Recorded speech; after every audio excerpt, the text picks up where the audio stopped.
بسم اللہ الرحمن الرحیم۔ السلام علیکم۔ بزم سخن میں سہیل زرار خلش کا آداب قبول کیجیے۔ دوستوں، کچھ دن ایسے ہوتے ہیں، کچھ پروگرامات ایسے ہوتے ہیں جن کو جب شروع کرنے لگے تو دل بہت بھرا ہوا ہوتا ہے، دل بہت غمگین ہوتا ہے، اور آج کا پروگرام بھی اسی بات پر ڈپینڈ کرتا ہے کہ آج بہت دل بھرا ہوا ہے، اور کیوں نہ بھرا ہو۔ آج کل رات کو ہماری ایک بہت عظیم ہستی، اردو ادب کا ایک سرمایہ، برطانیہ میں جن کے دم سے اردو پھلی پھولی، اردو جو ہے وہ لوگوں تک پہنچی، مشاعرے کی تہذیب کو انہوں نے زندہ رکھا، وہ ہم سے کل خفا ہو گئے، چلے گئے اس دنیا سے۔ اللہ تعالیٰ نے ان کو اپنے پاس بلا لیا، اور وہ تھے علامہ محمد فیاض عادل فاروقی صاحب۔ ایک بہت بڑی ہستی، انا للہ و انا الیہ راجعون کا سانحہ ارتحال جو ہے، اتصال جو ہے، یہ ہمارے لیے ایک بہت بڑا المیہ ہے، خاص کر ہم بزم سخن کے دوستوں کے لیے۔ یہ ایک ایسی ہستی تھے کہ یہ بزم سخن کے ٹی وی کے پروگرامز میں بھی، بزم سخن کے جو ہم شہر میں پروگرام کرتے تھے اس میں ہمیشہ شامل رہتے تھے، اور سب سے بڑھ کر ان کی خصوصیت یہ تھی کہ یہ بزم سخن کا جو واٹس ایپ گروپ تھا اس میں بہت فعال تھے۔ یہ استاد تھے، عالم دین تھے۔ ان کی کتاب اشک گل آئی، اور اشک گل یہ دیوان تھا۔ دیوان کے حوالے سے ہم سب جانتے ہیں کہ تختی کے ساتھ دیوان، یہ واحد ان کی کتاب آئی جو اس قسم کی کا دیوان تھا، جو برطانیہ میں شاید لوگوں نے پہلے دیکھا نہیں تھا۔ ہمیشہ یہ بہت نرم مزاج، بہت ڈاؤن ٹو ارتھ، ہمیشہ ہر ایک کو مشورہ دینے والے، ہر ایک کی اصلاح کرنے والے، ہر ایک سے بات کرنے والے، ہر ایک سے رابطہ رکھنے والے علامہ فیاض عادل محمد فاروقی صاحب جو ہیں، وہ اب ہم میں نہیں رہے۔ اللہ تعالیٰ ان کی مغفرت فرمائے۔ لیکن آپ نے جو کارنامے انجام دیے ہیں، آپ کے دینی اور دنیاوی کارنامے، وہ ایک مثال بن گئے ہیں۔ آپ لگ بھگ 50 برس سے برطانیہ میں موجود تھے، آپ نے مختلف ٹی وی چینل سے بھی منسلک رہے، وہاں بھی پروگرامز کرتے رہے۔ آپ کی جو نعت اور حمدیہ کلام تھا، وہ برطانیہ بھر میں آپ کی پہچان بنا، اور آپ نے اپنی نعتوں کے ذریعے، اپنی حمد کے ذریعے، اپنی غزلیات کے ذریعے جو ہے لوگوں تک اپنی دل میں ان کی جگہ بنائی۔ آپ کی بہت خوبصورت اور مارکت الآراء نظم جو تھی وہ اردو کے موضوع پہ تھی، جس میں آپ نے تقریباً 1000 شعراء کا، جو برطانیہ میں یا یورپ میں یا مختلف علاقوں میں یا ہندوستان پاکستان تک موجود ہیں، ان سب کا تذکرہ کیا ہے اس میں، اور منظوم تذکرہ آپ نے کیا ہے۔ آپ بہت زودگو شاعر تھے، آپ مختلف تقاریب میں کی بہار تھے، ہمیشہ نظر آتے تھے۔ ابھی پچھلے دنوں ہی جب میں نے یہاں اسلام چینل پہ پروگرام کیا جو مظفر حنفی صاحب کے حوالے سے، اس میں میری ان سے بات بھی ہوئی، اس میں آنا بھی والے تھے لیکن کسی مصروفیت کی بنا پر نہیں آ سکے۔ تو اللہ تعالیٰ نے ایک بہت بڑی ہستی، بہت عظیم ہستی، جو کہ بہت زودگو شاعر تھے، بہت اچھے دینی رہنما تھے، ان کو ہم سے اپنے پاس بلا لیا ہے۔ اللہ کو زیادہ پسند تھی۔ میں صرف یہی چاہوں گا کہ ہم سب مل کے ان کے لیے دعا کریں کہ اللہ تعالیٰ ان کی مغفرت فرمائے اور ان کو اپنے جوار رحمت میں جگہ دیں۔ انشاءاللہ اسلام چینل اردو ان کے حوالے سے ایک بھرپور پروگرام بھی کرے گا، بزم سخن بھی ان کے حوالے سے پروگرام کرے گی۔ یہ بزم سخن کا ایک حصہ تھے علامہ عادل فاروقی صاحب کو اللہ تعالیٰ اپنے جوار رحمت میں جگہ دے۔ میں صرف 2 شعر آج مظفر احمد مظفر صاحب نے جو ان کے حوالے سے کہے ہیں وہ میں سنا کر پھر اس تعزیتی ریفرنس کو یہاں ختم کروں گا کہ فروغ نغمہ مرغ چمن فیاض عادل ہے، فروغ نغمہ مرغ چمن فیاض عادل ہے، ادب کی آبرو روح سخن فیاض عادل ہے، وہ مظہر ہے رسول پاک کے مرد مجاہد کا، جو نکلے باندھ کر سر پر کفن فیاض عادل ہے، مظفر تم تو ہو ایک طفل مکتب درس الفت میں، مظفر تم تو ہو ایک طفل مکتب درس الفت میں، حقیقت میں فقط استاد فن فیاض عالم ہے۔ تو یہ فیاض عادل صاحب کی بات تھی جو آج ہمارے درمیان نہیں رہے۔ ایسے شعراء، ایسے ادیب جن کے لیے ہمیشہ دل ہمارے دھڑکتے رہیں گے، اور ان کا کلام ہمیشہ ہمارے درمیان رہے گا۔ تو یہ بات فیاض عادل صاحب کی تھی۔ آج ویسے جو ہمارا پروگرام تھا اس کا آپ سب نے تھوڑا دیکھا بھی ہوگا، ہم نے اس کو لگایا بھی تھا۔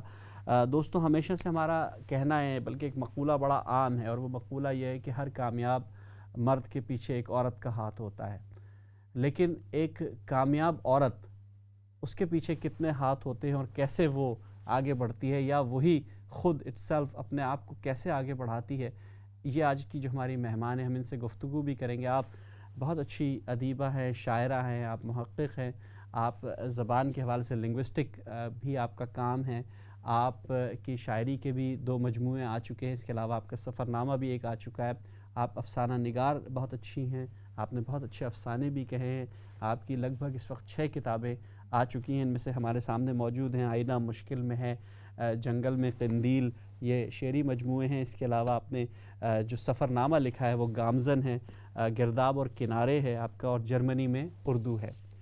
بہت سے مشاعروں میں یہ نمائندگی کر چکی ہیں، جرمنی کی بھی، اردو ادب کی بھی، پاکستان، ہندوستان، برطانیہ، جرمنی، یورپ، امریکہ، ہر جگہ انہوں نے مختلف مشاعرے نہ صرف پڑھے ہیں بلکہ اردو کے حوالے سے بہت زیادہ کام ہے۔ ان کی پوری فیملی، ان کے ہسبینڈ جو ہے وہ، ان کے دیور اور دوسرے لوگ بھی جو ہے بہت اسٹرانگلی جو ہے جرمنی میں اردو کا کام کر رہے ہیں۔ میری آج کی مہمان ہیں، کسی تعارف کی محتاج نہیں ہے، ڈاکٹر عشرت معین سیما صاحبہ۔ السلام علیکم۔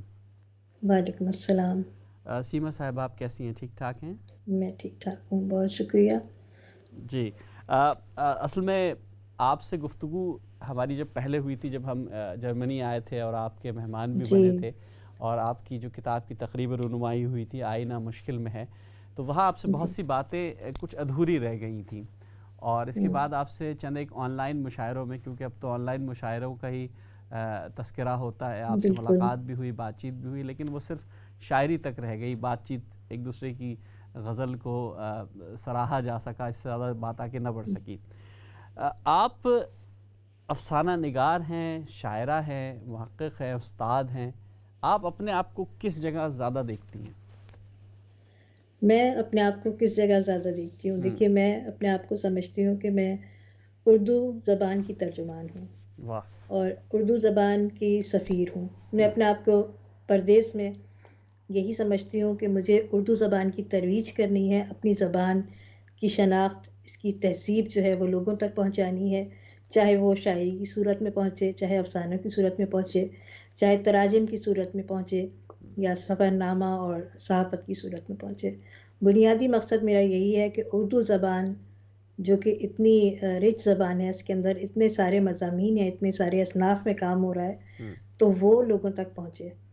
تو بنیادی جو ہے میرا، جسے کہنا چاہیے میرے کام کا اعلی کار، میری زبان ہے۔ واہ، بہت اچھی بات کی آپ نے۔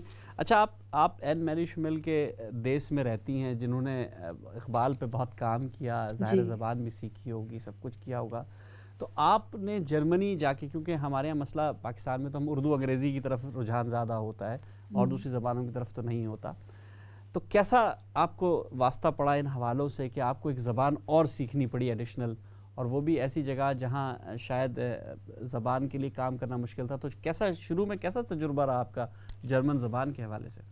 جی، یہاں پہ میں پھر وہی بات کروں گی کہ اردو زبان سے جو رغبت یا محبت، یا سمجھیے کہ جو اس کی اہمیت کا اندازہ ہوا، وہ باہر آ کے ہی ہوا، جرمنی آ کے ہی ہوا۔ اور وہ یوں ہوا کہ یہاں جرمنی میں اس زمانے میں، جب آج تقریباً 28-29 سال پہلے جب میں یہاں آئی تھی، تو اس وقت انگریزی بالکل بھی نہیں تھی، اچھا، اور انگریزی کو اس طرح لوگ لیتے بھی نہیں تھے۔ ہم انگریزی زبان وہاں سے لے کے آئے تھے اور یہ سوچ رہے تھے کہ یورپ ہے تو کام چل جائے گا، لیکن یہاں آنے کے بعد دیکھا کہ وہ تعلیم حاصل کرنے کا جو سلسلہ ہے مکمل طور پر جرمن زبان میں ہے۔ آپ کو جرمن زبان پہلے سیکھنی ہے، اور میری فیلڈ جو تھی وہ صحافت تھی، تو اس حوالے سے مجھے تو اور بہتر طور پر اپنی زبان جو ہے جرمن زبان بہتر کرنی تھی۔ تو 2 سال تقریباً میں نے زبان پہ مکمل طور پر توجہ دی، جرمن زبان بہت اچھی طرح سیکھی، اور اس میں نے آگے تعلیم حاصل کی اور کام کیا اخبارات میں اور رسائل میں، ٹی وی پہ، ریڈیو پہ۔ تو آپ کو پتہ ہے کہ جب انسان ابلاغ عامہ تک پہنچتا ہے تو اس کی زبان کی ایک سطح ہونی چاہیے کہ وہاں تک آپ کی زبان بہتر ہو، ترجمے کے حوالے سے بھی۔ تو یہ جب مجھے زبان کا اندازہ ہوا کہ، اور میں نے اپنے ایک پروفیسر سے پوچھا کہ یہاں پر آپ دوسروں کی زبانیں تو پڑھتے ہیں، جیسے کہ یہاں پر ڈچ پڑھائی جاتی ہے، انگریزی پڑھائی جاتی ہے، لیکن بولی نہیں جاتی، استعمال نہیں کی جاتی۔ کچھ اسکول سسٹمز یہاں پر ایسے ہیں جو کہ یورپین اسکولس کہلاتے ہیں، جس میں کہ پرتگیزی زبان ہے، یا یونانی زبان ہے، یا اٹیلین زبان ہے، ترکی زبان بھی شامل ہے، لیکن بطور زبان بنیادی تعلیم کا تمام سلسلہ جو ہے وہ جرمن زبان میں ہے۔ تو میرا ان سے یہ مقصد تھا کہ پوچھنے کا کہ آپ ادب بھی پڑھاتے ہیں دوسری زبانوں کا، اور آپ جو ہے وہ ان زبانوں کو بھی پڑھاتے ہیں، لیکن آپ اس کو یہاں رائج نہیں ہونے دیتے۔ تو میرے پروفیسر کا کہنا تھا کہ یہ جرمنی ہے، یہاں جرمن زبان ہی بولی جائے گی، اور جرمن زبان ہی ہم دوسرے زبانوں کے جو ہم ادب پڑھتے ہیں یا زبانیں پڑھتے ہیں، تو ہم یہ اس لیے پڑھتے ہیں کہ ہم اس قوم کی تہذیب کو جان سکیں، اس قوم کے مزاج کو جان سکیں۔ تو اردو زبان اس وقت یہاں نہیں تھی، تو اردو کی جو شیرینی ہے، جو اس کی خوبصورتی ہے، جو لطافت ہے، تو پھر میں نے سوچا کہ اس زبان کو بھی یہاں متعارف کروایا جائے، چاہے وہ آپ کلاسیکل ادب کے حوالے سے کریں یا نئے لکھنے والوں کو یہاں متعارف کروایا جائے۔ تو یہ سلسلہ شروع ہوا، تنظیم سازی سے بھی شروع ہوا، ہم نے یہاں تنظیمیں بنائیں اور مشاعرے وغیرہ کروائے۔ جو مشاعرے کی جو تہذیبی روایت ہے اس میں ہم نے، میرے خیال سے جرمنی میں ایسے کہیں مشاعرے نہیں ہوتے ہوگے کہ آپ نے غزل پڑھی اور ساتھ ہی اس کا جرمن ترجمہ ہم نے پیش کیا، ایک نظم پڑھی اور ادھر جو ہے وہ، تو اس طرح یہ ہوا کہ ہمارے جو آڈینس تھے، جو ہمارے شرکت کرنے والے لوگ تھے مشاعروں میں، وہ جرمن اور پاکستانی ہندوستانی دونوں تھے۔ تو اس طرح دونوں زبانوں کے مابین ایک پل ہم نے قائم کرنے کی کوشش کی کہ یہ دونوں زبانیں ایک دوسرے کو جانیں۔ جب وہ ہمارے کلچر سے آگاہ ہوں گے تو انہیں پتہ چلے گا کہ ہماری زبان میں کتنی لطافت ہے، کتنا امن ہے، کتنی خوشی ہے، اور لوگوں کے ساتھ کتنی محبت ہے۔ آپ نے یعنی کہ زبان کے ذریعے جو ترویج کا کام تھا عملاً اس کو اختیار کیا۔ ابھی آپ نے ایک بہت بڑا جملہ کہا کہ جرمن، اس استاد نے آپ سے کہا کہ یہ جرمنی ہے، یہاں جرمن بولی جائے گی، دوسری زبانیں صرف اس لیے رکھی جائیں گی کہ ان کے کلچر سے ہم آشنا ہو سکیں۔ تو آپ کو ایک شدید قسم کا جھٹکا تو لگا ہوگا کہ پاکستان میں تو ہمیں انگریزی مسلط کی جاتی ہے۔ بالکل، یہ میرے لیے، میں آپ کو بتا رہی ہوں نا کہ یہی جملہ جو ہے وہ میرے ذہن میں کہیں رہ گیا، اور جب بھی ہم کوئی اردو کے لیے کوئی پروگرام کرتے ہیں یا کچھ بھی ہم تقریب منعقد کرتے ہیں یا کوئی کتاب آتی ہے یا کسی، تو میرے ذہن میں وہ جملہ پیچھے کہیں ہوتا ہے کہ یہ ہم جرمنی میں ہیں، جرمن زبان ہمیں ساتھ لے کے چلنی ہے، لیکن ہماری زبان جو کہ ہماری زبان کی لطافت ہے، جو کہ خوبصورتی ہے، جو جس کے پیچھے پوری ایک تہذیب چھپی ہے، وہ سامنے آنی چاہیے۔ ہم اپنی زبان کو پیش کر سکتے ہیں بطور ایک تہذیب، بطور ایک امن پسند جو ہے نا ثقافت کے۔ اب ہم اس پہ بات کرتے ہیں۔ آپ کی کتاب گرداب اور کنارے آئی، پہلی جو افسانوں کی تھی، اور دوسری آئی آپ کی دیوار ہجر کے سائے۔ اچھا، اب اگر میں گرداب اور کنارے پڑھوں تو اس میں تو آپ کے کچھ ایسے مضامین تھے جو ظاہر ہے سوشل ایکٹیویٹیز کے حوالے سے بھی جڑے ہوئے تھے، اور یہ کچھ ہمیں ایشیائی ماحول سے جڑے، اپنے جو مشرقی روایات تھے ان سے جڑے بہت سے لگ رہے تھے۔ لیکن کیونکہ ابھی آپ نے دیوار ہجر کے سائے کے حوالے سے مجھے بتایا کہ یہ کیونکہ دیوار برلن بھی گری تھی وہاں، اس کے حوالے سے بھی کچھ اس کے اندر چیزیں موجود تھیں، تو ان دونوں میں آپ کیا فرق کرتی ہیں کتابوں میں؟ دیکھیے، گرداب اور کنارے اور دیوار ہجر کے سائے، یہ دونوں میرے افسانوی مجموعے ہیں۔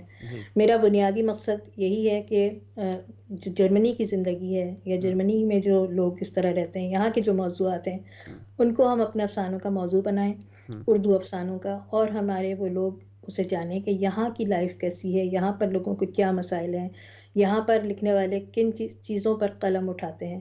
تو جو میری پہلی کتاب ہے گرداب اور کنارے، وہ بھی اسی حوالے سے ہے۔ اس میں ہی میں نے کوشش کی ہے کہ میں جرمنی کی زندگی کو جو ہے وہ پیش کر سکوں، اور گرداب اور کنارے کے بعد جو میرا دوسرا افسانوی مجموعہ اسی سال آیا ہے، دیوار ہجر کے سائے، تو یہ دیوار ہجر بنیادی طور پر دیوار برلن ہی ہے، اور اس پر میرا ایک افسانہ ہے کہ جب یہ دیوار تعمیر ہوتی ہے تو دو محبت کرنے والوں کے دلوں میں بھی ایک دیوار قائم ہو جاتی ہے۔ تو اس آپ نے تو عملاً یہ دیکھا بھی، آپ موجود تھی غالباً جس وقت یہ سب واقعات یہاں ہو رہے تھے، میں جہاں تک سمجھتا ہوں۔ جب دیوار گری ہے میں اس کے بعد آئی ہوں یہاں، لیکن میرے شوہر جو ہیں انور ظہیر صاحب، وہ یہاں موجود تھے، ان کے برادر عزیز سرور غزالی صاحب بھی یہاں موجود تھے، اور انہوں نے خود جو ہے نا اس دیوار کے گرانے میں سمجھیے کہ حصہ لیا تھا، تحریک میں نہیں بلکہ جو عملی طور پر دیوار کو توڑنے میں۔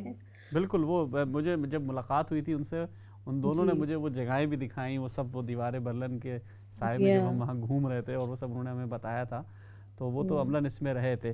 اچھا، یہ تو خیر چیزیں ہوتی رہیں گی۔ اب چلیں، آپ نے سید انور ظہیر رہبر صاحب جو آپ کے ہسبینڈ نے، ان کا تذکرہ کیا، تو کیسا لگتا ہے دونوں میاں بیوی ایک ہی فیلڈ میں ہوں؟ بڑا ایک کیا رقابت بھی ہو جاتی ہے آپس میں، کچھ ایسے مسائل بھی ہوتے ہوں گے، کیا ہوتا ہوگا؟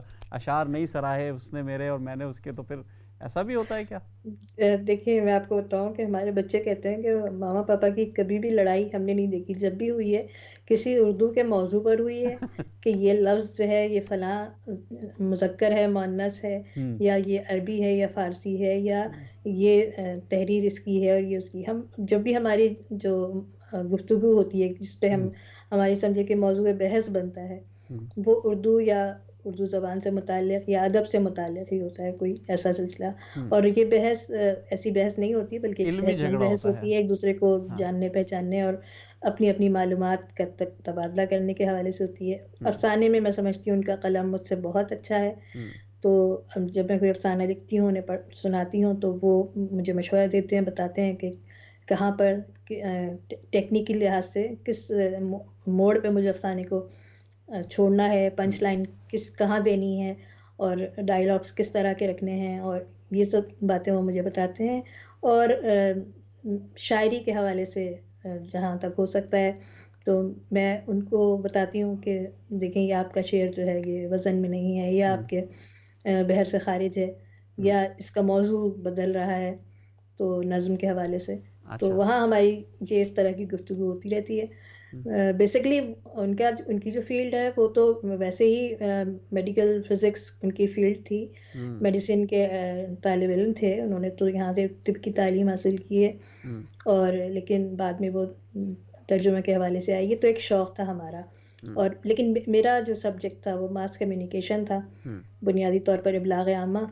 تو میں تو اس سے ہی جڑی رہی، وہ میری فیلڈ میں آ گئے. لیکن وہ ہمیشہ کہتے ہیں کہ نہیں وہ میرا شوق تھا، آپ میری شوق میں شامل ہوئی ہیں.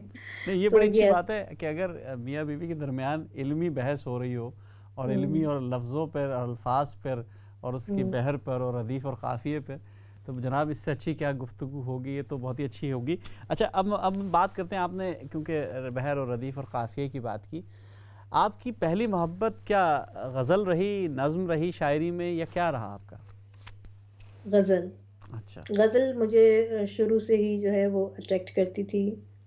کلاسیکل جو شعرا تھے جیسے کہ آپ کہیں غالب، اس کی کوئی خاص وجہ تھی، کوئی ماحول کا تھا حصہ تھے، کچھ گھریلو ماحول؟ جس زمانے میں غزل سے رغبت پیدا ہوئی وہ عمر ہی ایسی تھی، تو اس لیے وہ کچھ جو عشقی اشعار اور محبت کی داستانیں اور حسن اور مطلب زندگی کے، ہم نے غزل سے صرف اس موضوع کو لیا، وہاں سے جو ہے وہ غزل ہماری مزاج کا حصہ بنی. لیکن رفتہ رفتہ عمر کے ساتھ ساتھ اور وقت کے ساتھ ساتھ حالات کے ساتھ ساتھ ظاہر سی بات ہے کہ موضوع اس میں بدلتے چلے گئے، اور آج جو ہے وہ غزل بالکل ہی اپنی شکل دوسری ہی پیش کر. تو میں چاہوں گا کہ ہم بریک پہ جانے سے پہلے ایک غزل کے چند نمونے اگر آپ کی طرف سے ہم سن سکے، کچھ اشعار، تو ہمارے ناظرین اور سامعین تک بھی پہنچیں گی آپ کی غزل. اچھا تو میں ضرور سناتی ہوں. میں نے یہ کھولی ہے کتاب اور سامنے ہی آ گیا ہے ایک غزل کی، میں کچھ اشعار سناؤں گی. کہ دامن ہے چاک دستے رفو گر نہیں رہا، دامن ہے چاک دستے رفو گر نہیں رہا، اس پر ستم کہ وہ بھی ستم گر نہیں رہا، اس پر ستم کہ وہ بھی ستم گر نہیں رہا. اور آندھی اڑا کے لے گئی گھر بھی چراغ بھی، آندھی اڑا کے لے گئی گھر بھی چراغ بھی، دستک کی راہ تکتا ہوا در نہیں رہا، دستک کی راہ تکتا ہوا در نہیں رہا. اور پیادوں نے سر کو اپنے اٹھایا ہے تیغ پر، پیادوں نے اپنے سر کو اٹھایا ہے تیغ پر، تم کہہ رہے ہو کوئی بھی لشکر نہیں رہا، تم کہہ رہے ہو کوئی بھی لشکر نہیں رہا.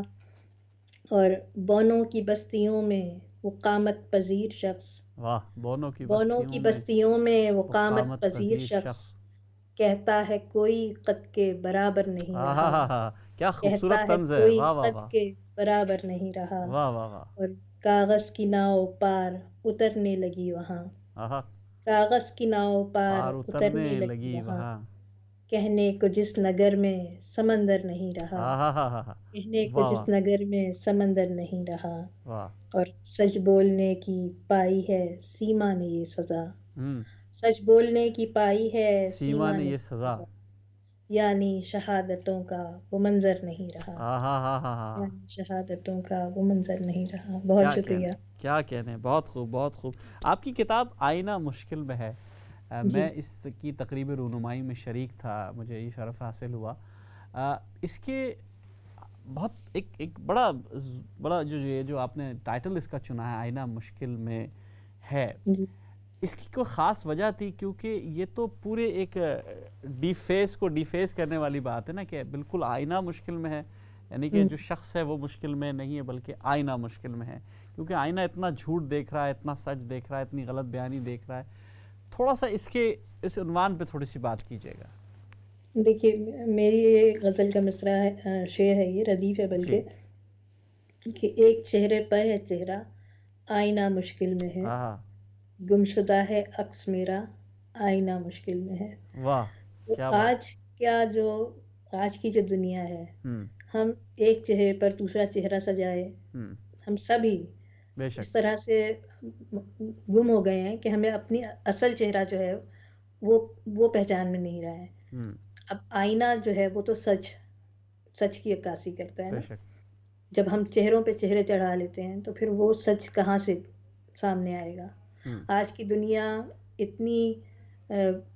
اتنے زیادہ، جسے کہنا چاہیے جھوٹ میں، چاہے وہ جو بھی شعبہ زندگی ہو، صحیح آپ دیکھیے کہ سیاست ہے، صحافت ہے، سمجھتی ہوں میں بہت سارے شعبے ہیں ہمارے زندگی کے، جہاں پر ہمیں جو کرنا چاہیے یا جو ہماری ذمہ داری ہے یا جو ہم خود ہیں وہ ہم پیش نہیں کر رہے ہیں۔ ہمارے آج کا ہمارا المیہ ہی یہی ہے جی کہ ہم وہ دکھانے کی کوشش کر رہے ہیں جو ہم نہیں ہیں، اور ہم وہ چھپانے کی کوشش کر رہے ہیں جو ہم ہیں۔ بالکل تو بالکل آئینہ تو مشکل میں آئے گا ہی نا، پھر زندگی تو مشکل میں آئے گی ہی۔ بہت اچھی تو بات کہی آپ نے۔ اس پر آئینہ مشکل میں ہے کے علاوہ آپ کی دوسری کتاب تھی جنگل میں قندیل، اس پر بھی ہم بات کریں گے۔ اصل میں ہوتا یہ ہے دوستوں کہ جس وقت شاعری پہ بات ہو رہی ہو تو آپ شاعر کے خیالات کو اپنے خیالات میں ڈھالتے ہیں۔ جس وقت وہ اپنا شعر سنا رہا ہوتا ہے تو آپ یہ سمجھتے ہیں کہ جو کچھ اس نے کہا ہے وہ دراصل میرے لیے کہا ہے۔ یہی کچھ گفتگو ہماری درمیان جاری ہے۔ عشرت معین سیما ہمارے ساتھ موجود ہیں، ان کی کتاب آئینہ مشکل میں ہے اور جنگل میں قندیل، اس پر بھی ہم ڈسکشن کریں گے۔ ان کی 6 کتابیں آ چکی ہیں، ان کی سفر نامہ بھی آیا ہے گامزن کے نام سے، اس پر بھی ہم بات کریں گے، لیکن ہمیں ایک چھوٹے سے بریک پہ جانا ہے۔ بریک کے بعد آپ سے پھر ملاقات ہوگی۔ السلام علیکم ورحمۃ اللہ وبرکاتہ۔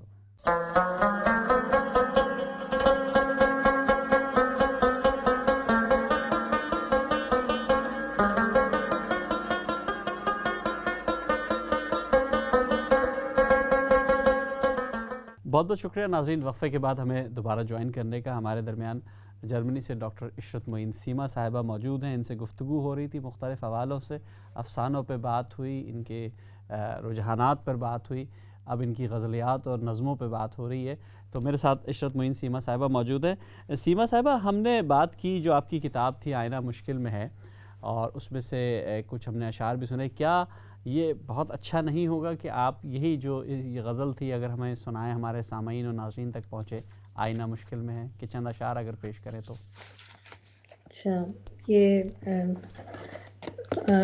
شاعری کی جو میری کتاب ہے آئینہ مشکل میں ہے، اس کی یہ جی بنیادی غزل ہے، جی اور یہ ہے کہ ایک چہرے پر ہے چہرہ آئینہ مشکل میں ہے، آہا ایک چہرے پر ہے چہرہ آئینہ مشکل میں ہے، واہ گمشدہ ہے عکس میرا آئینہ مشکل میں ہے، کیا کہنے، واہ روشنی کی ضد میں تارے بادلوں سے لڑ گئے، واہ واہ واہ، روشنی کی ضد میں تارے بادلوں سے لڑ گئے، ایک جگنو گھپ اندھیرا آئینہ مشکل میں آہا ہے، ہا ہا، واہ واہ ایک جگنو گھپ اندھیرا آئینہ مشکل میں ہے، واہ اور آنکھ میں کچھ خواب رکھ کر آئینے کے سامنے، واہ، آنکھ میں کچھ خواب رکھ کر آئینے کے سامنے، خون میں ڈوبا ہے چہرہ آئینہ آہا مشکل ہا میں ہے۔ ہا، واہ واہ خون واہ. میں ڈوبا ہے چہرہ، آئینہ آئینہ مشکل مشکل میں ہے، میں ہے. اور رات کی کالی سیاہی سے لکھی روشن غزل، واہ. رات کی کالی سیاہی سے لکھی روشن روشن غزل، غزل. کر نہ دے روشن سویرا، آئینہ آئینہ مشکل مشکل میں میں ہے، کر نہ دے روشن سویرا. کر نہ دے آئینہ روشن سویرا، آئینہ مشکل میں ہے، ہاں ہاں. اور خواب کا ہر عکس سیما کس قدر ہے زخم زخم، خواب کا ہر عکس سیما کس قدر ہے زخم زخم، لگ گیا نظروں پہ پہرا، آئینہ آئینہ مشکل مشکل میں میں ہے. ہے. واہ شکریہ. واہ واہ واہ، کیا خوبصورت غزل تھی. آپ نے مختلف، جیسے میں نے کہا کہ ادب کی مختلف صنف پہ کام کیا ہے. آپ نے افسانے بھی لکھے، آپ کا ایک سفر نامہ بھی میرے سامنے موجود ہے گامزن کے نام سے، بلکہ شاید آپ نے خالصتاً اٹلی کے حوالے سے ہی اس کو لکھا ہے. تو اس کی کوئی خاص وجہ تھی کہ صرف اٹلی کے ہی سفر کو آپ نے موضوع کیا بنایا، حالانکہ آپ نے دنیا بھر میں سفر کیے ہیں اور پاکستان میں بھی آپ کا ہر وقت آنا جانا رہتا ہے مختلف، یا آپ نے سوچا کہ نہیں اٹلی کا ہی سفر نامہ لکھنا زیادہ ہمارے لیے اچھا رہے گا؟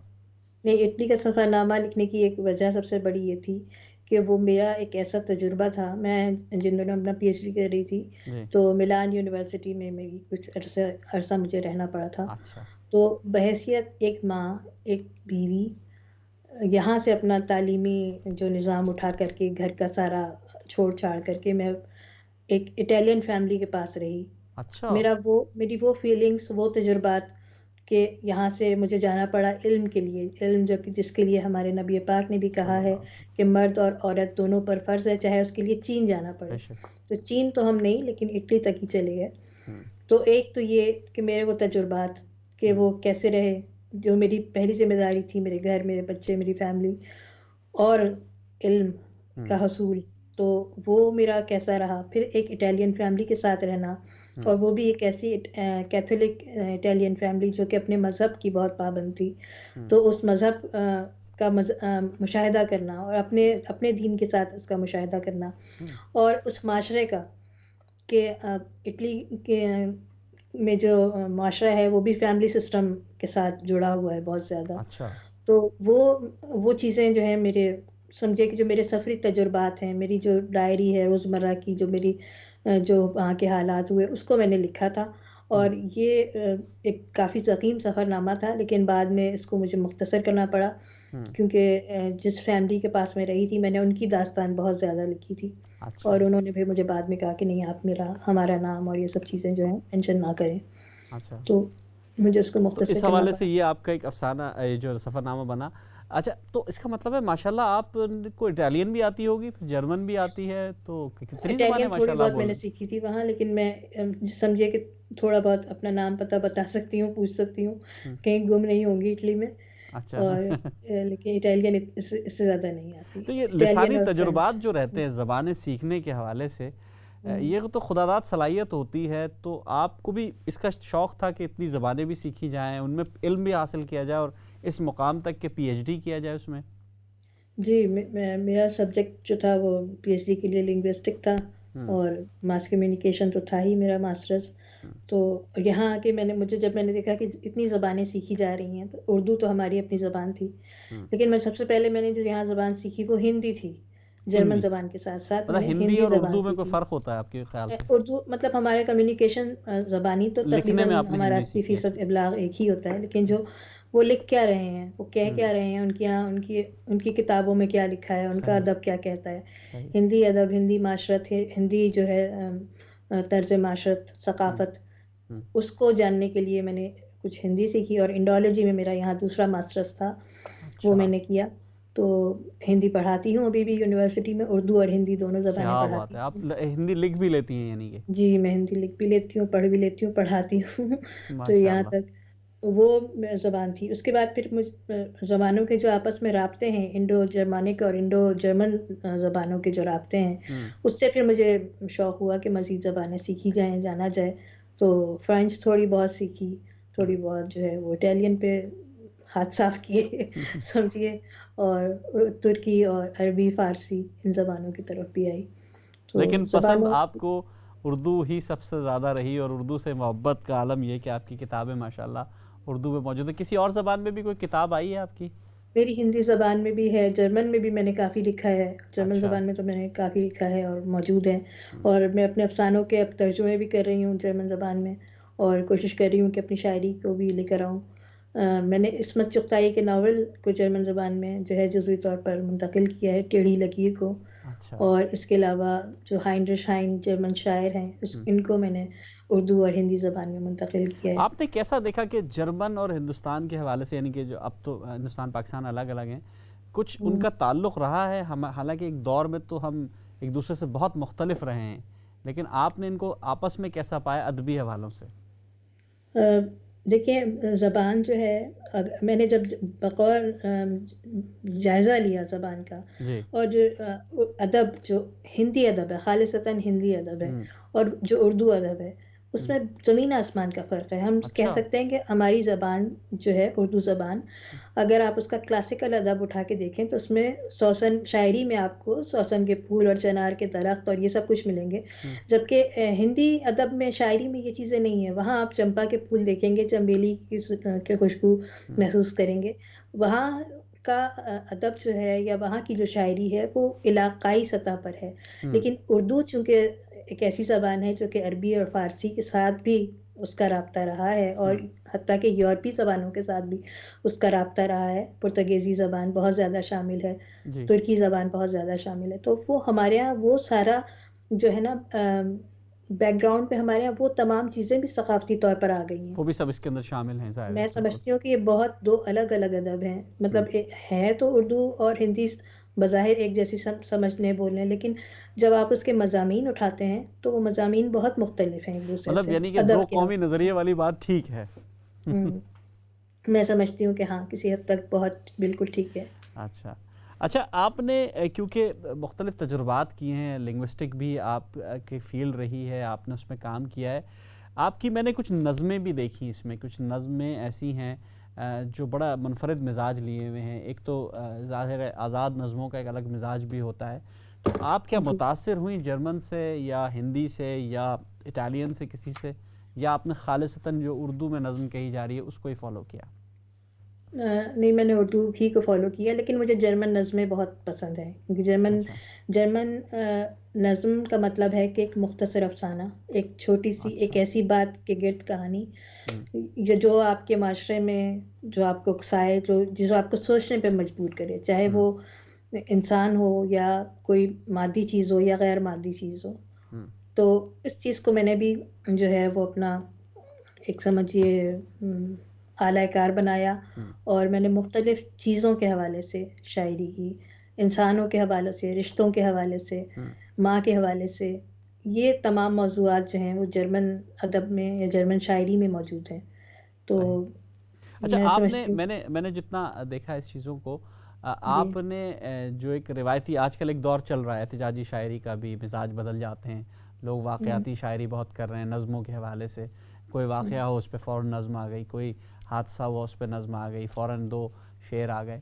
آپ کا رجحان اس طرف نہیں ہے؟ آپ پراپر ایک بیٹھ کر ایک اس کو کرتی ہیں، یا آپ بھی سوچتی ہیں کہ نہیں آج ایک واقعہ ہوا ہے اس پر مجھے بھی دو شعر لکھنے چاہیے؟ کیونکہ فیس بک کی جنگ بھی تو چل رہی ہے نا آج کل۔ ہاں، نہیں، یہ تو دیکھیے، آپ بھی شاعری کرتے ہیں، آپ کو بھی اس بات کا اندازہ ہے کہ جب شاعر کتنا حساس طبقہ ہے ہمارے معاشرے کا، جب بھی کوئی ایسا واقعہ ہوتا ہے جو کہ آپ کے دل تک پہنچتا ہے، چاہے وہ خوشی ہو یا چاہے کوئی دکھ کی خبر ہو، تو کہیں نہ کہیں افسانے کی صورت میں، شاعری کی صورت میں یا کسی مضمون کی صورت میں وہ چیز باہر تو آتی ہے۔ آپ اپنی کیفیات، اپنی جو آپ کے داخلی جذبات ہیں ان کا اظہار تو آپ کرتے ہی ہیں، تو وہ چاہے شعر کی صورت میں ہو یا کسی افسانے کی صورت میں ہو، تو وہ تو باہر آتے ہی ہیں، اس کو یہ بالکل نارمل اچھا، بات ہے۔ ابھی آپ کی کیونکہ وقت کی قلت ہے، میں 2-3 سوال اور کرنا چاہوں گا۔ ابھی ماشاءاللہ آپ لوگوں نے ایک آواز اردو برلن کے نام سے ایک ریڈیو کا بھی آغاز کیا ہے برلن میں، آپ کی تنظیم بھی چل رہی ہے، آپ مختلف حوالوں سے، ابھی آپ نے ایک بہت بڑی کانفرنس کی، 2-3 دن پر محیط تھی وہ، اور اس کے اندر بہت سی چیزیں ہم نے دیکھی۔ تو یہ سب ایکٹیویٹیز ماشاءاللہ آپ لوگ کر رہے ہیں، اللہ تعالیٰ آپ کو اس پہ مبارکباد دیں، لیکن آپ کیا سمجھتے ہیں کہ آپ ایک بیج بو رہے ہیں یا ایک آلریڈی ایک فصل تیار ہے اور آپ اس پہ کام کر رہے ہیں؟ نہیں، میں سمجھتی ہوں کہ ہم یہ بیج بو رہے ہیں، کیونکہ اس سے پہلے اتنا زیادہ اردو میں اس طرح سے کام نہیں ہوا تھا. اردو کا پہلا مشاعرہ انور ظہیر رہبر صاحب نے یہاں جرمنی میں کروایا، برلن میں کروایا. جرمنی میں تو یقینی طور پہ ہو چکا ہوگا دوسرے شہروں میں، لیکن برلن میں جو تاریخ لکھی گئی ہے، برلن جو کہ مشرق اور مغرب دو حصوں میں، بلکہ دو ملکوں میں بٹا ہوا شہر تھا، اس میں جو ہے مشاعرے کی روایت انور ظہیر صاحب نے ڈالی سب سے پہلے. بزم جو ہماری بنی، بزم ادب اردو، سب سے پہلے تنظیم اردو ادب کی یہاں ہم نے ہی بنائی. مطلب سرور غزالی صاحب ہیں، انور ظہیر صاحب ہیں، میں ہوں، اور حیدر علی وفا صاحب ہیں ان کے ساتھ مل کر کے. پھر عارف نقوی صاحب کے ساتھ اردو انجمن کے ساتھ ہم نے کام کیا، اردو انجمن کا آغاز کیا. انہوں نے آغاز کر دیا تھا، ہم نے پھر اس کو آگے چلایا. اور اسی طرح اردو کا جو پہلا ادبی میگزین تھا، جو رسالہ تھا نئی کاوش کے نام سے، وہ میری زیر دارت جو ہے یہاں اس کا آغاز کیا ہم نے. وہ رسالہ کافی عرصے تک چلتا رہا اور بہت مقبول ہوا. اس میں ہم نے جو ہے مقامی لوگوں کے علاوہ کلاسیکل لوگ جو شعراء اور ادباء اور اساتذہ ہیں ان کو بھی شامل کیا. اس میں میرے جرمن پروفیسر ساتھ شامل تھے جو اس کی سرپرستی کر رہے تھے. پروفیسر عبدالسلام صاحب یہاں ہوتے تھے، اردو کے بہت اچھے پروفیسر تھے، انہوں نے اس کی سرپرستی کی اور اس کو ہم لے کے چلے. پھر اسی طرح ریڈیو، چونکہ تخصیصی صحافت کے حوالے سے میں سمجھتی ہوں کہ ریڈیو آج کے دور میں اس لیے اہم ہے ہمارے لیے کہ بہت سارے جو ہندی اور اردو والے جو لوگ ہیں، یا وہ دو کیٹیگری میں بٹ گئے ہیں. لوگ پڑھ نہیں سکتے ہیں، اردو والے جو ہیں وہ بہت سارے بچے وہاں تک نہیں سمجھ تو لیتے ہیں، کمیونیکیشن کریں، آپ ان سے بات چیت کریں سمجھ لیں گے، لیکن بہت سارے بچے پڑھ نہیں پاتے ہیں، یا کم از کم ادب تک نہیں پڑھ پاتے ہیں. تو یہ ہماری بنیادی کوشش اصل میں یہ ریڈیو کی یہی ہے کہ اس میں ہوگا زبانی مطلب ابلاغ کیا جو ہے چیزیں وہ ہوں گی اس کے اندر. بالکل ہمارا جو ادب ہے، جو ہماری شاعری یہاں یورپ میں کیا ہو رہی ہے، ہمارے یورپ میں اردو کی کیا صورتحال ہے، یہ ہمارے بچے بھی جانیں اور اس کو لے کے آگے بڑھیں، اس کو آگے چلائیں. اب ظاہر سی بات ہے کہ ہم کب تک رہیں گے یا ہم کب تک چلائیں گے، ہمارے بعد اگلی نسل تیار ہونی چاہیے. تو اس سلسلے میں ہمارے بچے بھی ہماری مدد کرتے ہیں. بڑا کام ہے، بہت آپ نے ماشاءاللہ اس کو کیا ہے، لے کے چل رہے ہیں. اچھا، کیونکہ میرے پاس وقت کی قلت بھی ہے اور میں چاہوں گا کہ کچھ آپ کا کلام شاعر بزبان شاعر بھی آئے. ہم نے نظم پہ بھی بات کی اور آپ کی غزلیات تو ہم سن ہی رہے ہیں، تو کیا خیال ہے کچھ سنا جائے آپ سے؟ بالکل، اگر آپ کہتے ہیں تو میں آپ کو سناتی ہوں. دیکھیے، ایک موضوع ایک جدید ہے، مدر ڈے پہ ماں کا تحفہ. مدر ڈے جو یہاں یورپ اور امریکہ، کینیڈا، اب تو خیر پاکستان میں بہت میں دھوم منایا دھام سے جاتا ہے، تو اس کے حوالے سے. لیکن بچے ماں کو تحفہ دیتے ہیں، لیکن ماں ایک دعائیہ تحفہ دے رہی ہے. تو اس حوالے سے آپ دیکھیے کہ یہ نظم لکھی تھی کہ اے مثل گڑیا میرے چمن کی حسین پریوں، اے مثل گڑیا میرے چمن کی حسین پریوں، اے سارا مایا سہیلیوں ماں کی جان پریوں. تمہاری معصومیت پہ واری یہ چاند سورج، تمہاری معصومیت پہ واری یہ ماں تمہاری، یہ چاند سورج فلک کے تارے یہ دنیا ساری. گلوں کی خوشبو جگا رہی ہے، یہ کیسا جادو جگا رہی ہے. خزاں کے رنگ بادلوں کا سنگم فضا میں رنگوں کو گھولتا ہے. یہ پہلی بارش کا پہلا قطرہ تمہارے گالوں کو چومتا ہے. مہکتی شامیں یہ دن سنہرے، یہ اجلے نکھرے چمن سویرے، یہ محو رقصاں ہوا کے جھونکے، یہ میرے نغمے میرے ترانے، یہ خواب و خوشبو ہنسی نظارے. تمہاری معصومیت پہ جائیں، تمہاری معصومیت پہ جائیں یہ واری واری، حسین لمحے محبتوں سے عقیدتوں سے، تمہیں نکھاریں تمہیں سنواریں. میں انہی لمحوں کے ایک سرے پر خزاں کو تھامے تمہاری عمر خضر کو باہوں میں سینچتی ہوں. سلامتی کا حصار بن کر دعاؤں کی ایک لکیر تا عمر کھینچتی ہوں. یہ میری بیٹیاں ہیں سارا مایا، ان کے لیے جی بڑی ماشاءاللہ اچھی بچی ہیں اور اردو بڑی اچھی بولتی ہیں. اور بڑا میں نے خود دیکھا، میری بھی کوشش برطانیہ میں ہے کہ میرے بچے جو ہیں اردو بولیں، الحمدللہ بہت اچھی بول رہے ہیں. تو یہ ضروری ہے کہ یہ ہوا جائے. جی، تو آپ کی بہت خوبصورت ہم نے نظم سنی، لیکن میں چاہوں گا کہ اگر اس سلسلے کو جاری رکھیں. ضرور. اور میں یہاں آپ کے توسط سے، کیونکہ بچوں کی بات ہو رہی ہے اور یقینی طور پہ اس انٹرویو کو ہمارے جو طلبہ اور طالبات اور ہمارے جو بچے ہیں وہ ضرور سنیں گے. تو میں ذکر یہ بھی کر دوں کہ میری بیٹیوں، میری جو چھوٹی بیٹی ہے مایا ظہیر، اس نے ملا نصر الدین کو اردو سے جرمن زبان میں منتقل کیا ہے اس کی کہانیوں کو، اور خود پڑھ کے اور خود کر کے. اور اس کے علاوہ جو میری بڑی بیٹی ہے سارہ ظہیر، اس نے علامہ اقبال کی بچوں کی نظموں کو جو ہے وہ جرمن زبان میں ترجمہ کیا ہے. تو یہ اردو کے حوالے سے کہ ان کا ایک طرح کا ٹاسک تھا جو انہوں نے پورا کیا ہے. اور بھی ہمارے بہت سارے بچے جو ہیں وہ کر رہے ہیں، اردو کے حوالے سے کام پڑھ رہے ہیں اردو اور سیکھ رہے ہیں، اور انشاءاللہ وہ ادب تک بھی ضرور آئیں گے. کیا بات ہے، تو زبردست. جی اب میں آپ کو کچھ اشعار سنا دیتی ہوں اپنے، جیسا کہ آپ نے کہا ہے کہ دل گرفتہ ہوں میں پرشکستہ تئیں، دل گرفتہ ہوں میں پرشکستہ تئیں، پھر بھی کافی ہے مجھ کو یہ شمع یقین. اپنی پرواز ہمت پہ حیران ہوں، اپنی پرواز ہمت پہ حیران ہوں، چوم لی چاند تاروں کی میں نے جبیں، چوم لی چاند تاروں کی میں نے جبیں. اور اس طرح کچھ اشعار ہیں کہ عکس جمال دام میں آنے کے اور تھے، عکس جمال دام میں آنے کے اور تھے، اور اب کے مزاج آئینہ خانے کے اور تھے، اب کے مزاج آئینہ خانے کے اور تھے. کس موڑ پہ لے آئے ہو تم میری داستاں، کس موڑ پہ لے آئے ہو تم میری داستاں، انجام عشق میرے فسانے کے اور تھے، انجام عشق میرے فسانے کے اور تھے. اور مصطفیٰ زیدی کے مشہور شعر انہی راستوں پہ چل کے اگر آ سکو تو میں نے اسی شعر کو لیکن اسی کو دوسرے انداز میں کہا ہے کہ کچھ کہکشائیں مجھ کو ملیں ایسی پرتپاک، کچھ کہکشائیں مجھ کو ملیں ایسی پرتپاک، اس گھر تلک تو راستے جانے کے اور تھے، اس گھر تلک تو راستے جانے کے اور تھے.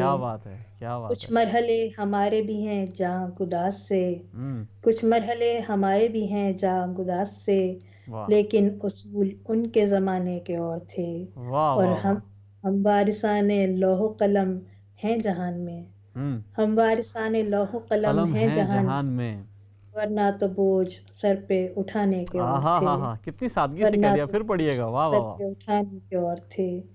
اور سیما نمائشوں سے پتہ چل گیا ہمیں، سیما نمائشوں سے پتہ چل گیا ہمیں، کھانے کے دانت اور دکھانے کے اور تھے. واہ واہ، کیا خوبصورت محاورہ استعمال کیا ہے. واہ، پھر پڑھیے گا یہ مقطع ذرا.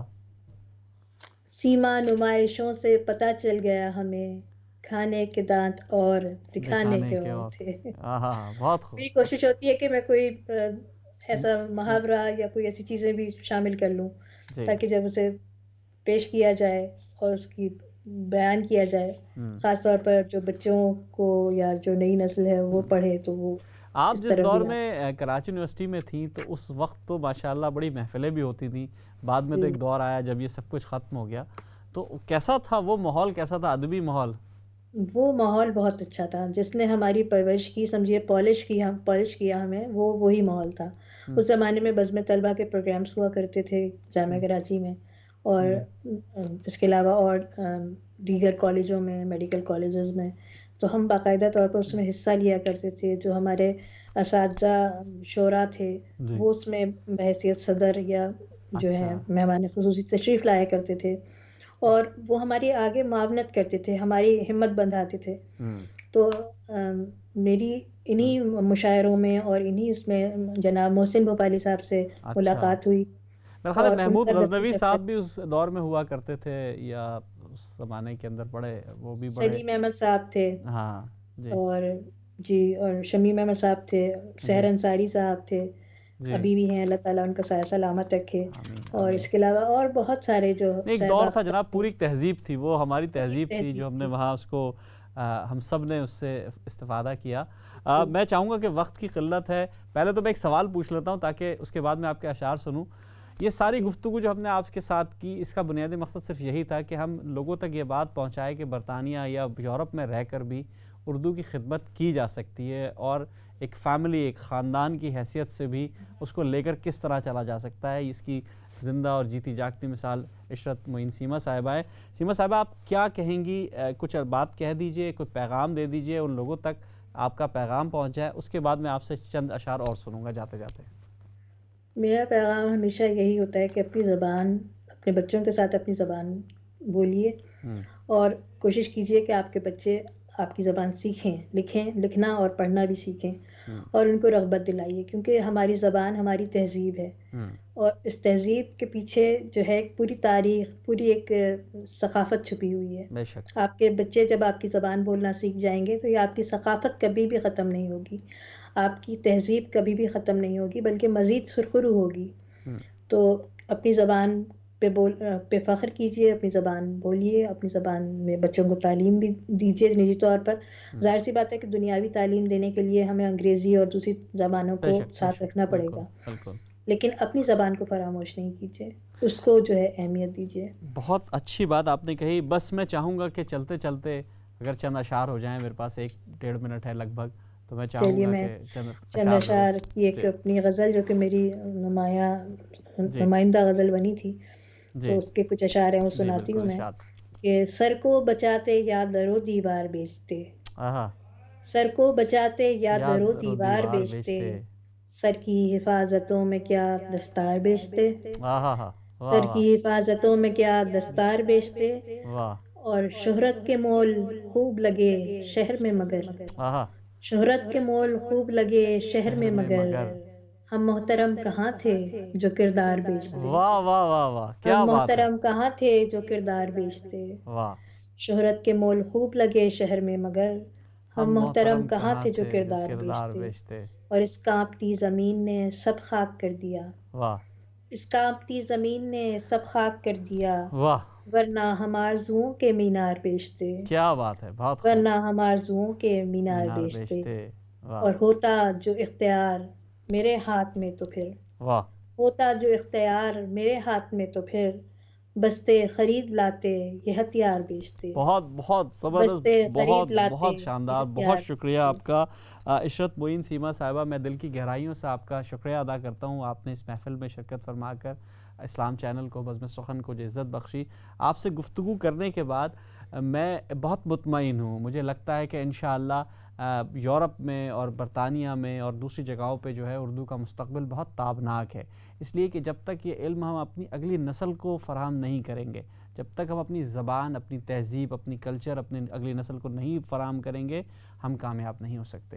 اگلے ہفتے آپ سے پھر ملاقات ہوگی، اپنا بہت خیال رکھیے گا۔ السلام علیکم ورحمۃ اللہ وبرکاتہ۔